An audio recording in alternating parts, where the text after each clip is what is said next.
నమస్కారం, ఘంటారావానికి స్వాగతం. ముందుగా ప్రధాన అంశాలు. రాష్ట్ర వ్యాప్తంగా అకాల వర్షాలతో అన్నదాత కుదేలు. ఆరుగాలం శ్రమించిన పంట నేలరాలిందని ఆవేదన.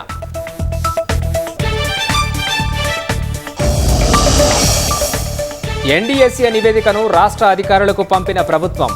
బ్యారేజీల రక్షణకు తీసుకోవాల్సిన చర్యలపై సిఫార్సులకు ఆదేశం.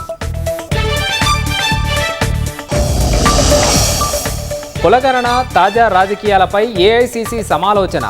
రాష్ట్రంలో అవలంబించిన విధానాలు వివరించిన రేవంత్ రెడ్డి.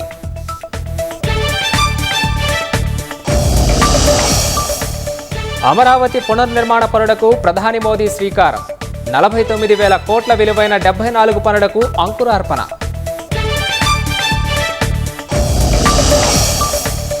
అమరావతి కేవలం నగరమే కాదు, ఒక శక్తి అన్న ప్రధాని. అన్ని రకాల నిర్మాణాలకు కేంద్రం తోడ్పాటునిస్తుందని భరోసా. గ్రూప్ 1 తీర్పు కోసం ఒత్తిడి చేయొద్దన్న హైకోర్టు.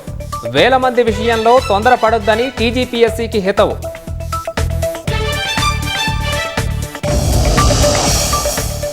ప్రభాకర్ రావు ముందస్తు బెయిల్ పిటిషన్ కొట్టివేత. తదుపరి అవకాశాలు పరిశీలిస్తున్న మాజీ ఐపీఎస్.